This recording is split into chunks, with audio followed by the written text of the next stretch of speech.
Hallelujah, hallelujah. आप सबको मसीह यीशु में सलाम, जय मसीह की। आशा करता हूँ कि आप सब ठीक होंगे। सब ठीक है? कितने लोग ठीक है? सब ठीक है? आमीन। प्रभु का धन्यवाद करते हैं कि उसने ये समय हमारे जीवन में दिया, और ये टाइम वो टाइम है,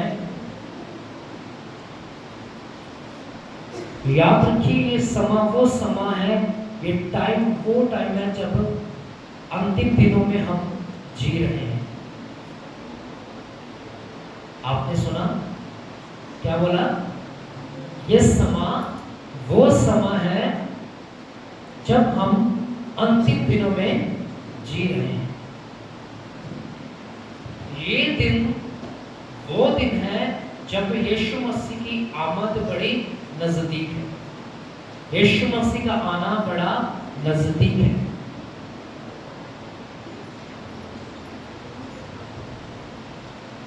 परमेश्वर का वचन हमें सिखाता है, जब हम बादलों की तरफ देखते हैं कि बादल काले हो गए हैं, हम अनुमान लगाते हैं कि अब क्या होगी। बोलो क्या होगी? सब बोलो क्या होगी? और कहता जब हल्की हल्की लू चलती है तो हमें पता लगना शुरू हो जाता है कि अब तेज हवा भी चलेगी। जब पत्ते झड़ना शुरू हो जाते हैं तब हमें एहसास हो जाता है कि पतझड़ का रुत आ गया। पर कहता तुम बाइबल की बातों से क्यों नहीं समझते कि मेरा आना निकट है। कहता जाति जाति पर जब चढ़ाई करे, दूसरा जब पाप अधिक बढ़े, तीसरा जब लोग एक दूसरे के बैरी होना शुरू हो जाए, तो समझ आना मेरा आना निकट है। हम बादल की तरफ देखते हैं, लू चलती है, तब हम सोचते हैं और हम ये अनुमान लगा लेते हैं कि यार अब बारिश होगी और अब हवा तेज चलेगी। तो हम इन बातों का क्यों अनुमान नहीं लगा पा रहे कि यीशु मसीह का आना भी नजदीक है। वो कहता है मैं उन लोगों को लेकर जाऊंगा जो तैयार हैं। किनको लेकर जाएगा?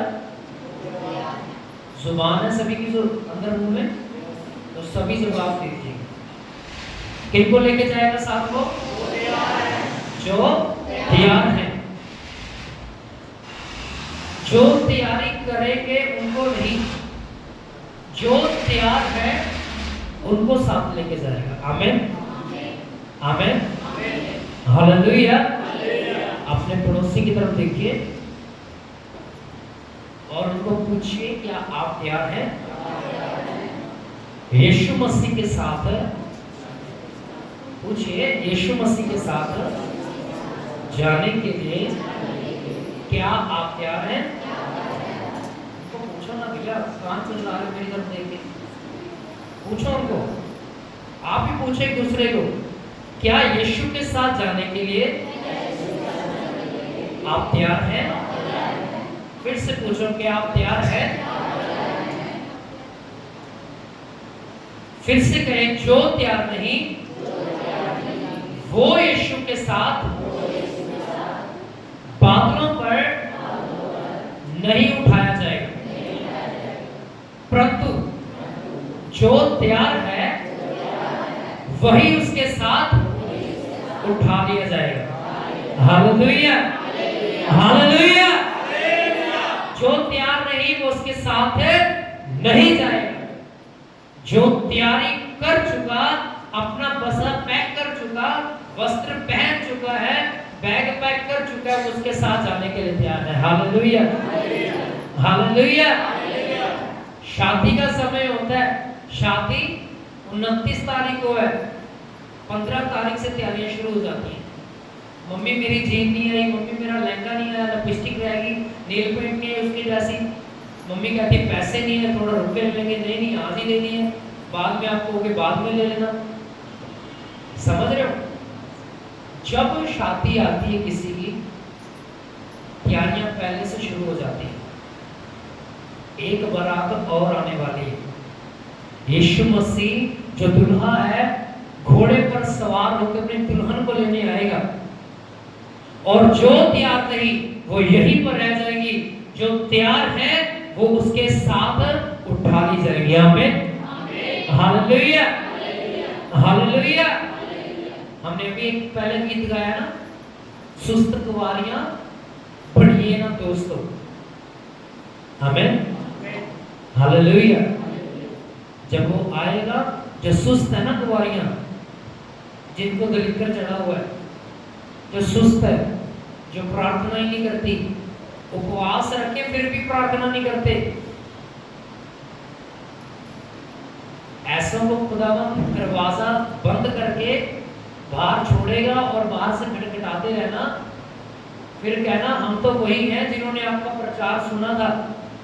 वो कहेगा मैं तुम्हें नहीं जानता कि तुम कौन हो और कहां से। Hallelujah, hallelujah. वो नरक की झील जो शैतान के लिए तैयार की गई है, उसमें जाने की तैयारी ना कीजिए। तैयारी करनी है तो स्वर्ग में रहने के लिए कीजिए, जहां हमेशा और सदा काल का आनंद होगा। आमीन, आमीन। आइए हम निकालेंगे फिलिपियों की किताब, फिलिपियों की किताब 1 अध्याय उसकी 21 आयत को हम पढ़ेंगे। फिलिपियों की किताब पेज नंबर 272,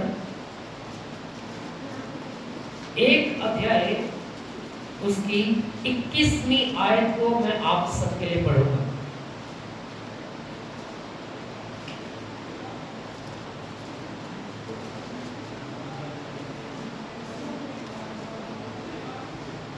मिल गया सभी को? सुनिए, ध्यान से सुनिए सभी। 21 वचन में लिखा है, क्योंकि मेरे लिए जीवित रहना मसीह है और मर जाना लाभ है। 22वीं आयत में लिखा, पर यदि शरीर में जीवित रहना ही मेरे काम के लिए लाभदायक है, तो मैं नहीं जानता कि मैं किसको चुनूं, क्योंकि मैं दोनों के बीच अधर से अधर में लटका हूं। जी तो चाहता है कि कूच करके मसीह के पास रहूं, क्योंकि यह बहुत ही अच्छा है, परंतु शरीर में रहना तुम्हारे कारण और भी आवश्यक है। कहता जीना मेरे लिए मसीह है और मर जाना मेरे लिए क्या है? सब बोले क्या है? सब मेरे पीछे बोलेंगे, जीना मेरे लिए, भाई भी बोलिए, जीना मेरे लिए मसीह है और मर जाना मेरे लिए लाभ है। आमीन, आमीन। आपको पता है ये बातें किसने कही? किसने बोली? सब बोले, किसने बोली? अरे यीशु ने नहीं, पौलुस ने। ये बात पौलुस ने कही, जीना मेरे लिए मसीह और मरना मेरे लिए क्या है? लाभ है। कहता जीना मेरे लिए मसीह है और मर जाना मेरे लिए लाभ को पैदा करता है। कहता अगर मैं जीऊंगा तो मसीह के लिए जीऊंगा, अगर मर भी जाऊं तो भी मुझे पता है कि मैं कहां जाऊंगा? मसीह की गोद में। आमीन, आमीन। कितने लोग सहमत इस बात से कि आपको विश्वास है कि जब आप मसीह में मर जाओगे तो आप, जब आपकी आंख खुलेगी तब आप स्वर्ग में होंगे? कितनों को यकीन है? यकीन थी? कितनों को यकीन है? जो अच्छे से नहीं चल पाता वो सोच के हाथ खड़ा करता है, जाऊंगा कि नहीं जाऊंगा, जाऊंगा कि नहीं जाऊंगा। हालेलुया। बड़े विश्वास के साथ आप, दूसरा कर्म के साथ आप स्वर्ग में जा सकते हो। आमीन। विश्वास के द्वारा और अपने कर्मों के द्वारा।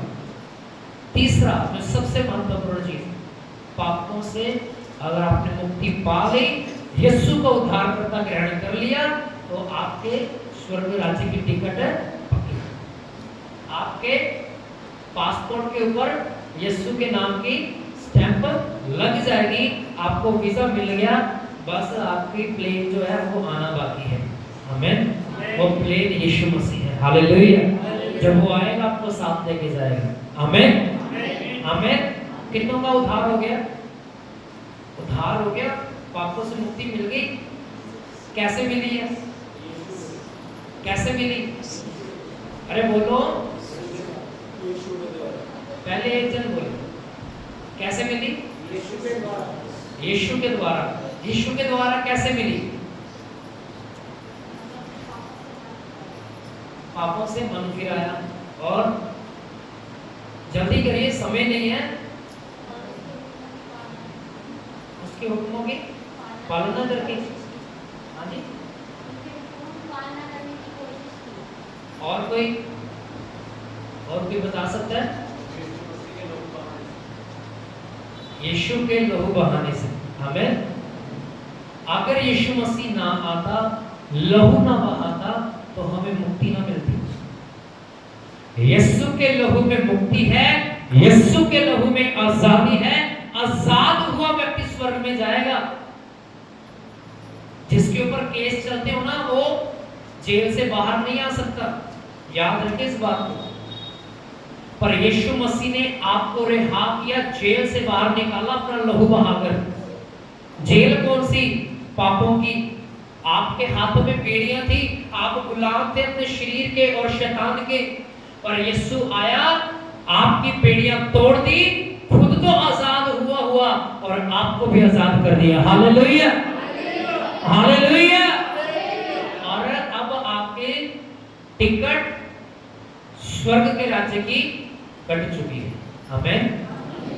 कितने लोग हैं जो बिना टिकट के सफर किए हैं? कभी ट्रेन में किया? कभी किसी ने नहीं किया? किया, मैंने भी किया एक बार।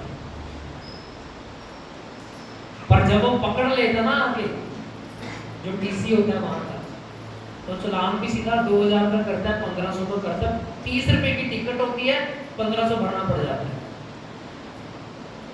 अगर हम ये कहें कि आधा अधूरा विश्वास लेके स्वर्ग में चले जाएंगे, तो उसका खामियाजा भुगतना पड़ेगा। अगर आपको लगता है कि आपकी धड़ कीचड़ से गंदी है और आपका आधा जो शरीर है यीशु के लहू से धुला हुआ है, तो आप स्वर्ग के राज्य में नहीं जा सकते। कहता जो खिड़कियों से घुसने की कोशिश करेंगे वो चोर और डाकू हैं, जो गेट से प्रवेश करता है वो राज्य की संतान है। आमीन। आमीन। अगर आप पूरा लहू से नहीं धुले, यीशु के लहू में नहीं रंगे, तो आप उसके राज्य में नहीं जाओगे।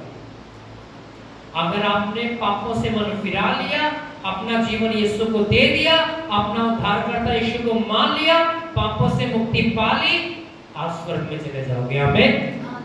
आमीन।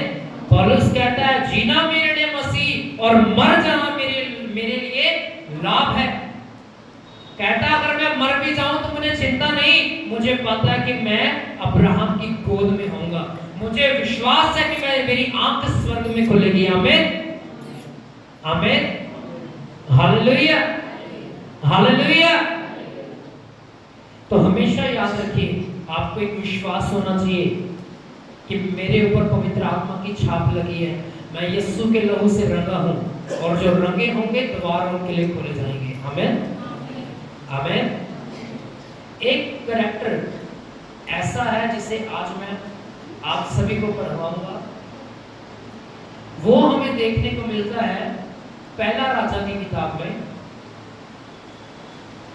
एलिया नामक एक नबी, जो हमारे बाइबल के इतिहास का सबसे सर्वोत्तम नबी माना जाता है, सबसे उत्तम नबी माना जाता है, जिसने मौत को नहीं देखा, सीधा परमेश्वर ने उसे आसमान पर उठा लिया और स्वर्ग का वारिस बना दिया।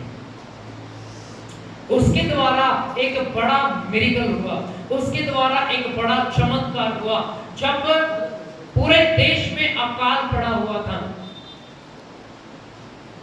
जब पूरे देश में अकाल था, लोग पानी के मोहताज थे, मर रहे थे, खाना नहीं मिल रहा था, परमेश्वर ने इस नबी के लिए, इस खादिम के लिए उसने एक रास्ता तैयार किया। निकालेंगे पहला राजा की किताब, उसका 17 अध्याय, पहला राजा 17 अध्याय उसकी 8वीं आयत को हम पढ़ेंगे। मिल गया सभी को? जिसको मिल गया वो पढ़ दे। तब यहोवा का वचन एलिया के पास पहुंचा, चलकर सिदोन के सारपत नगर में जाकर वहीं रह। अब सुनिए बड़े ध्यान से, कहता सुन, मैंने वहां पर एक विधवा ठहरा रखी जो तेरे लिए खाना तैयार करेगी। सारपत नगर में उसने बोला कि चला जा, वहां पर एक विधवा है जो तेरे को खाना देगी। मैंने उसके मन में डाल दिया, वो तुझे खाना बना कर देगी। एलिया भूखा था, प्यासा था। कलाम में लिखा सारपत नगर की तरफ बढ़ा, और जब गया तब क्या हुआ? पढ़िए आगे। अतः वह वहां से चल दिया और सारपत नगर को गया। नगर के फाटक के पास पहुंचकर उसने क्या देखा कि एक विधवा लकड़ी बीन रही है। उसको बुलाकर उसने कहा, किसी पात्र में मेरे पीने को थोड़ा पानी ले आ। आगे। जब वह लेने जा रही थी तो उसने उसे पुकार के कहा, अपने हाथ में एक टुकड़ा रोटी भी मेरे पास लेती आ। उसने कहा, बस बस बस, इसी वचन को दोबारा पढ़िए, 11 वचन को। जब वह लेने जा रही थी तो उसने उससे पुकार के कहा, अपने हाथ में एक टुकड़ा रोटी भी मेरे पास लेती आ। लिखा कि जब वह लकड़ियां बीन रही थी चूल्हा जलाने के लिए, उसका एक लड़का था और उसका कोई पति नहीं था। ये दोनों थे, माँ और बेटा, दोनों इस अकाल में, जो भारी अकाल था, जी रहे थे। ध्यान से सुनेगा इन बातों को। कलाम में लिखा एलिया उसके पास गया, उसने देखा कि लकड़ियां बीन रही, उसने उसको बोला, जा मेरे लिए कुछ बनाकर ले आ। 11 आयत में लिखा है, जब वो लेने जा रही थी तो उसने उसे पुकार कर कहा, अपने हाथ में एक टुकड़ा रोटी भी मेरे पास ले दिया। 12 आयत में लिखा, उसने कहा, तेरे परमेश्वर यहोवा के जीवन की शपथ, मेरे पास एक भी रोटी नहीं है, केवल घड़े में मुट्ठी भर मैदा और कुप्पी में थोड़ा सा तेल है। मैं दो एक लकड़ी पीटकर लिए जाती हूँ कि अपने और अपने बेटे के लिए उसे पकाऊं और हम उसे खाएं और फिर मर जाएं। अब देखिए और सुनिए ध्यान से, इस स्त्री के पास जीने की कोई उम्मीद नहीं थी। सब बोलेंगे क्या नहीं थी? इस स्त्री के पास जीने की कोई अब उम्मीद नहीं थी। एक उम्मीद थी, सिर्फ एक उम्मीद, मुट्ठी भर मैदा और कुप्पी भर तेल। क्या उम्मीद थी? मुट्ठी भर मैदा और कुप्पी भर तेल। मुट्ठी भर समझ लो कितना होता है? एक मुट्ठी में कितना आ जाएगा? कितना सा आएगा? जब उसको पानी डाल के बेलेंगे इतना सा पेड़ा बनेगा। रोटी बनाएंगे इतनी सी रोटी बनेगी। ऊपर से पता क्या करें, मैं खाऊंगी और मेरा बेटा खा के मर जाएगा। इतनी सी रोटी से किसी का पेट भर जाएगा? नहीं भरता ना। एलिया का भर गया। कलाम में लिखा, एलिया ने कहा, एक रोटी तो मेरे लिए ले दिया।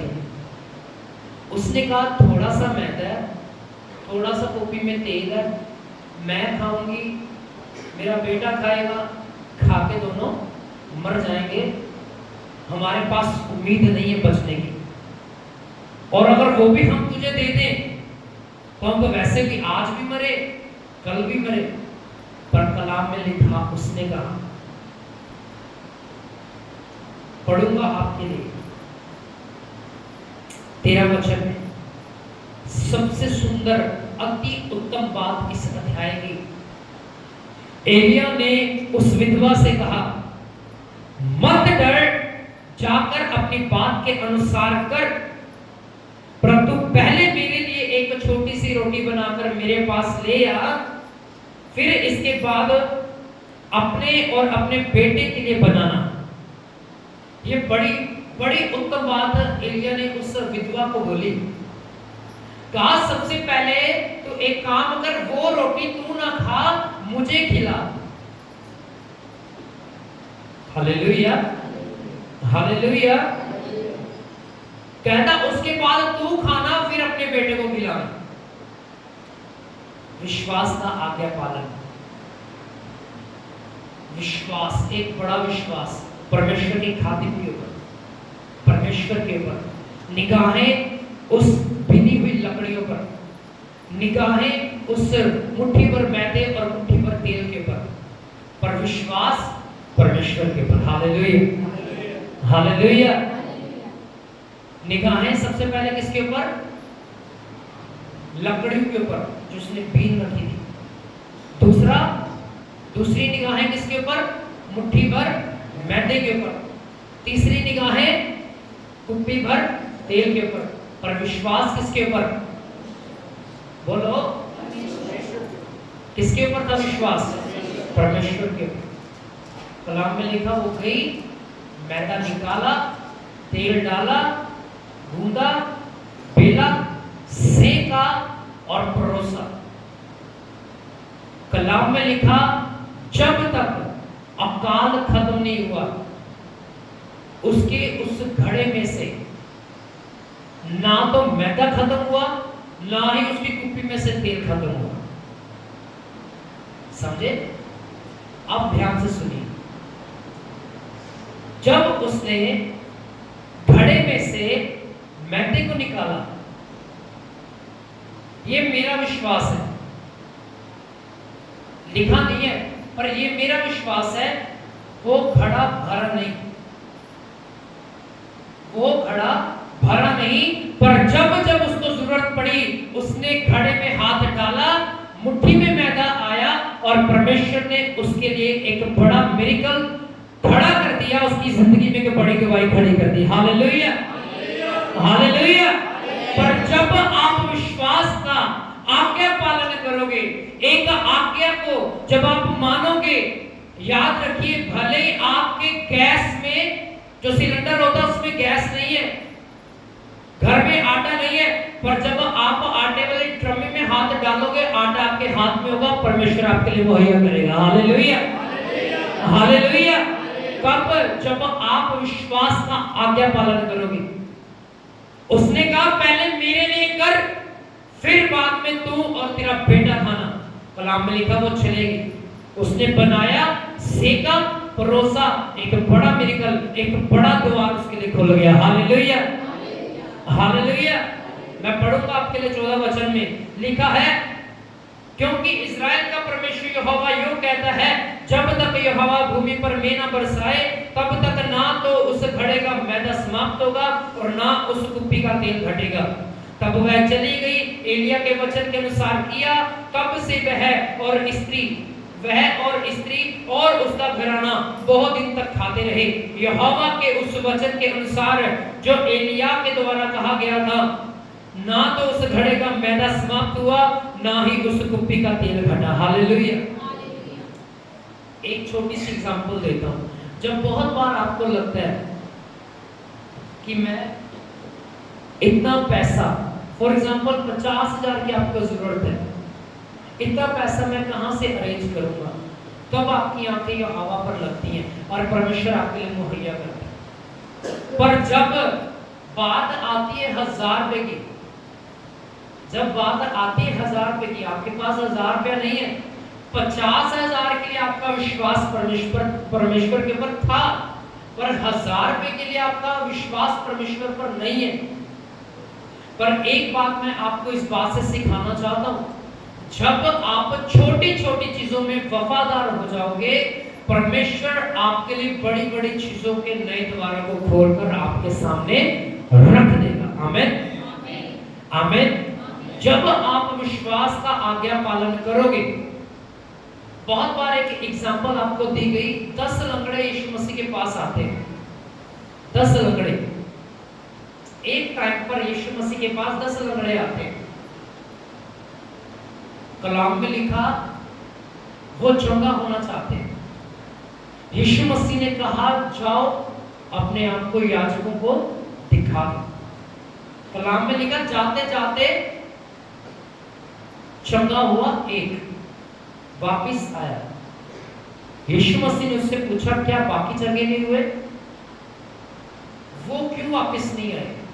विश्वास का आज्ञा पालन। उन्होंने कहा ले याजक को क्या दिखाना है, हमें तो ठीक नहीं किया, याजक को क्या दिखाएंगे, क्योंकि याजक के पास वही जाता था जिससे यीशु मसीह ठीक करता था। कलाम में आपको याद होगा, अगर आपने पढ़ा है और सुना, एक व्यक्ति जो अंधा था मंदिर के किनारे बैठा था। यीशु मसीह ने उसको कहा क्या तू देखना चाहता है? उसने कहा हाँ मैं देखना चाहता हूँ। उसने कहा मैं चाहता हूँ तू चंगा हो जा। उसने उसकी आंखों पर हाथ रखा, कलाम में लिखा वो चंगा हुआ।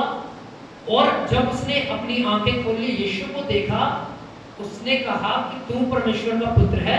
उसने कहा मुंह बंद रख, अपने आप को जाके याजक को दिखा, यानी कि पास्टर को दिखा करा कि तू चंगा हो गया। कलाम में लिखा वो चला गया और याजकों ने कहा तुझे किसने चंगा किया? आज तो सबत का दिन है, तुझे ठीक किसने कर दिया? उसने बोला मैं नहीं जानता, पर उसने बोला कि मैं यीशु हूँ, उसका नाम है यीशु, उसने मुझे चंगा किया। उसके माता पिता को बुलाते हैं, जो अंधा चंगा होता है उसको, उसके माता पिता को कहते हैं क्या जन्म से अंधा नहीं था? उसने बोला ये जन्म से अंधा था। तो कहते इसकी आंखें किसने खोली? कहते हमें तो पता नहीं, यहाँ पर हम छोड़ जाते हैं इसको, ये भीख मांगकर घर का गुजारा कर लेता। कलाम में लिखा विश्वास का आज्ञा पालन आपके लिए बंधुआई है ना, जो आपके लिए जो बंधन है उन्हें तोड़ के रख देता है और आपके लिए नए रास्तों को खोल के रख देता है। आमीन। कलाम में लिखा उसने अपने आप को याजक को दिखाया। याजक के पास क्यों गया? क्योंकि यीशु मसीह ने कहा था जा अपने आप को याजक को दिखा। उन लंगड़ों को भी बोला था जाओ अपने आप को याजक को दिखाओ। उन लोगों के अंदर विश्वास नहीं था कि हम चंगे हो जाएंगे। यीशु मसीह का एक बोल जब उसके मुख से निकलता है, जब आप बड़े विश्वास के साथ उसका पालन करते हैं, तब आपके लिए बंद मार्ग खुल जाते हैं यीशु मसीह के नाम में। आमीन, आमीन। विश्वास नहीं है आपको? विश्वास नहीं है आपको? अगर विश्वास है तो जोर से बोलेंगे आमीन, आमीन। फिर से बोलेंगे आमीन, आमीन। हालेलुया। विश्वास का आज्ञा पालन जो नहीं करता वो अपनी जिंदगी में मिरेकल नहीं देख सकता। इस विधवा औरत ने कलाम में लिखा विश्वास का आज्ञा पालन किया, बड़े विश्वास के साथ उस आज्ञा को माना। विश्वास का आज्ञा पालन का मतलब होता है जो शब्द आपको दिया गया उसको बड़े विश्वास के साथ आप करिए, सफलता आपके कदम चूमेगी। आमीन, आमीन। किसके द्वारा? परमेश्वर के अनुग्रह के द्वारा। Hallelujah, hallelujah. कलाम में लिखा उसने कहा मैं और मेरा बेटा खा के मर जाएंगे। उसने बोला मरेंगे नहीं, जैसा मैं बोलता तो वैसा कर। कलाम में लिखा उसने मैदा निकाला, तेल डाला, उसको बेला, सेका, परोसा और उसके लिए एक बड़ा मिरेकल हुआ। कलाम में लिखा एलिया ने उस रोटी को खाया और उसे आशीष दी और कहा आज के बाद इस घड़े में से मैदा कभी खत्म नहीं होगा और उस कुप्पी का तेल कभी घटेगा नहीं। कलाम में लिखा 3.5 साल अकाल पड़ा रहा उस देश में। अकाल ऐसा नहीं कि एक घर में पानी नहीं आ रहा, पूरे लुधियाना में पानी नहीं आ रहा, पूरे पंजाब में पानी नहीं आ रहा, लोग बाहर जा रहे हैं। पर एलिया इस स्त्री के पास भेजा गया। कलाम में लिखा, जब भेजा गया, विश्वास उसने किया, विश्वास के साथ उसने कर्म भी किया, और परमेश्वर ने उसके लिए एक बड़ा मिरेकल, एक बड़ा चमत्कार पैदा किया। आमीन, आमीन। जब हम भी विश्वास का कदम बढ़ाते हैं, जब हम भी विश्वास से आज्ञा का पालन करते हैं, तब हमारे लिए बंद मार्ग खुल जाते हैं। आमीन, आमीन। जब आपको लगे यहां पर कोई चीज पॉसिबल नहीं, आप हार गए, जब आपको लगे कि आप थक गए हो, मेरे जीवन में ये काम नहीं हो सकता, बड़े विश्वास के द्वारा एक कदम बढ़ाइए। परमेश्वर आपके लिए उसी काम को जिसमें आपने साहस छोड़ दिया था, उसी में जान डाल के आपके सामने खड़ा करेगा और आपके सिर को ऊंचा करेगा। आमीन, आमीन, हालेलुया। पौलुस इसीलिए तो कहता है, जीना मेरे लिए मसीह, मरना मेरे लिए लाभ है। कहता मैं जीऊंगा मसीह के लिए, अगर मैं मर भी जाऊं तो भी मुझे विश्वास है मैं स्वर्ग में जाऊंगा, मेरी आंखें स्वर्ग में खुलेंगी। कहता दौड़ में तो सभी दौड़ते हैं, पर इनाम एक लेके जाता है, पर हम सब कहता ऐसे दौड़े कि हम सब एक नंबर पर आए। आमीन। जो नंबर 3 पर होता है ना, उसको कौन सा मेडल मिलता है? कोई बता सकता है? कॉपर का। कॉपर मतलब होता है तांबे का। जो सेकंड पे आता है उसको मिलता है पित्तल का। समझ रहे हो? तांबा, पित्तल, सॉरी, सिल्वर का। और जो फर्स्ट नंबर पर आता है उसको मिलता है गोल्ड का, यानी कि सोने का। आपने एथलीट को कभी दौड़ते हुए देखा होगा, तो जो पहली पोजीशन पे आता है उसको गोल्ड दिया जाता है, सेकंड वाले को सिल्वर दिया जाता है, और थर्ड वाले को कॉपर दिया जाता है, यानी कि तांबे का। होता तो एक होता है, जीतता तो है, पर उसका क्या फायदा नंबर 3 पर आया। पर पौलुस कहता हम ऐसे दौड़े कि हम सब अव्वल आए, एक नंबर पर आए, ताकि सोना आप अपने गले में लेके घूमो। आमीन, हालेलुया, हालेलुया। एक अंतिम बात मैं बोल के इस वचन को यहीं पर समाप्त करूंगा। आप इस क्रूज को देख रहे हो, ये तो फिलहाल लाइट का बना है, तारों का बना है। मैं बात सच कहता हूं आपको, जब तक आप इसके ऊपर नहीं चलाए जाओगे मसीह के लिए, मसीह के साथ अगर आप इसके ऊपर नहीं लटकोगे, तो ये बातें आपके जीवन में आनी अनहोनी। अब कैसे इसके ऊपर लटकना मैं आपको अभी समझाता हूं। कलाम में लिखा, यीशु ने कहा, जो कोई मेरा चेला होना चाहता है, मेरे पीछे आना चाहता है, अपने आप का इनकार कर दे। क्या कर दे? सभी बोले क्या कर दे? इनकार। जिनको सुस्ती पड़े वो बोले क्या कर दे? जिनको नहीं पड़े वो बोले क्या कर दे? इनकार। क्या कर दे? इनकार। किसका इनकार करना है? सब बोले किसका इनकार करना है? अपने आप का। यीशु मसीह का कि अपने आप का? अपने आप का। कहता एक व्यक्ति ना एथलीट के पास गया, वो बड़ा फिट होता है, बड़ा फिट होता है, सभी जाते हैं उसके पास, सभी मोटे मोटे बंदे, 90-90 किलो का जिनका वेट होता है, 100 किलो वेट होता है, वो जाके पूछते हैं पतले कैसे? कहता एक एक्सरसाइज बताता हूँ, सिर्फ एक एक्सरसाइज वही करना है। कहता जब भी तुझे कोई खाने के लिए कहे तो गर्दन हिलानी है, यही एक्सरसाइज है। कहता यही कर ले, सलाद खा ले, उसको हाँ करनी है, चुकंदर खा ले, उसको हाँ करनी है, बर्गर पिज़्ज़ा खाने को क्या करनी है? ना करनी है। जब आप कमजोर होते तब आप एक ऐसा व्यक्ति ढूंढते जो आपकी मुश्किल का हल आपको दे सकता है। जब आपकी टांग दुख रही हो तब आप अपने से परिपक्व व्यक्ति के पास जाते हो, कहते हो ये क्यों हो रही है, इसका हल क्या है, और वो आपको हल देता है। फॉर एग्जाम्पल आपकी दर्द हो रही है, आप किसके पास जाओगे? ऑब्वियसली डॉक्टर के पास जाओगे, वो आपको दवाई देगा, आप ठीक हो जाओगे। होता कि नहीं होता ऐसा? पर इससे अच्छा घर में एक्सरसाइज कर लो, डॉक्टर के पास भी नहीं जाना पड़ेगा। अगर आप अभी से अपने शरीर को फिट रखोगे, आप अपने शरीर को फिट नहीं रख रहे, आप पवित्र आत्मा के मंदिर को फिट रखते हो और उसको अधिक का इस्तेमाल करने का मौका देते हो। आमीन आमीन। जब आपको कोई कहे आजा मेरे साथ, चौक में खड़े होते हैं, आपको एक ही एक्सरसाइज करनी है, वो कौन सी है? सभी करके बताओ कौन सी थी? अरे बोलो।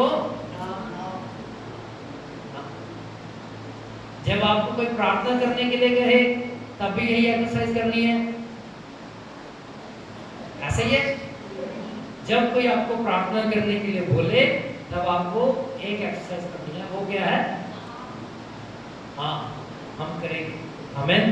जब आप फास्टिंग में हो, एक बात जिन्होंने उपवास रखे हैं, मैं सच कहता हूं, एक बार फिर से पवित्र आत्मा की अगुवाई के द्वारा इन उपवासों के दौरान आप अपनी जिंदगी में एक बड़ी सामर्थ को, एक नए लक्ष्य को, एक नए मसा को देखोगे, और जो बंद मार्ग आपके लिए परमेश्वर उन्हें खोलेगा और आप बड़ी जय जयकार के साथ वापस आओगे, बड़ी गवाहियों को लेकर आओगे। आमीन हालेलुया। जिनको आज शैतान झांसे दे रहे हैं ना खाने के, समझ आइए आपकी जिंदगी में कुछ होने वाला है। जब आपके घर में अच्छे अच्छे पकवान बनते हैं, आपकी जीभ से लार टपकती है, तो याद रखिए कुछ अद्भुत होने वाला है। इन उपवासों के बाद कुछ अलग होगा और आपके जीवन में आज तक वैसी सामर्थ, वैसी आशीष और वैसा अभिषेक आपने कभी नहीं पाया होगा। आमीन। वो यीशु मसीह आपको देगा। आमीन आमीन। आपको वो बात एक्सप्लेन करना चाहता हूँ जो अभी बोली थी कि आपको इस क्रूस के ऊपर चढ़ना है। जब तक आप इस क्रूस के ऊपर नहीं चढ़ोगे, आप यीशु मसीह की संतान नहीं कहलाए जाओगे। अब आप ये बात कहोगे कि यीशु मसीह तो हमारे लिए मर गया, क्रूस पर चढ़ गया, अब हमें कैसे करना है? हम क्यों चढ़े? हमें तो पहले यीशु मसीह ने आजाद कर दिया। एक बात ध्यान से सुनिए, क्रूस पे चढ़ने का मतलब है अपनी क्रूस को, अपनी सलीब को आप ही को उठाना है। आप खाना खाते हो, आपकी माँ का पेट नहीं भरता, या आपकी माँ खाना खाए तो बच्चों का पेट नहीं भरता। आप खाना खाओगे, आपकी भूख मिटेगी, आप अपनी सलीब उठाओगे, आपको शांति मिलेगी। पर जब कटोरा भरता है, जब बोतल भरती है, तब पानी बाहर निकलता है। जब आप मसा से भर जाओगे, आपको छूने वाला व्यक्ति भी, आपके वस्त्रों को छू लेने वाला व्यक्ति भी यीशु मसीह के नाम में सामर्थ से भरता चला जाएगा। आमीन हालेलुया। इसीलिए कहता हूं कि अपनी सलीब उठाओ। अगर आज आप खाली हो ना, उसके ध्यानों वरदानों से वो आपको भर देगा। जब आप अपनी सलीब उठाओगे, क्रूस को उठाओगे, तो विश्वास का आज्ञा पालन आपको करना बड़ा आसान लगेगा।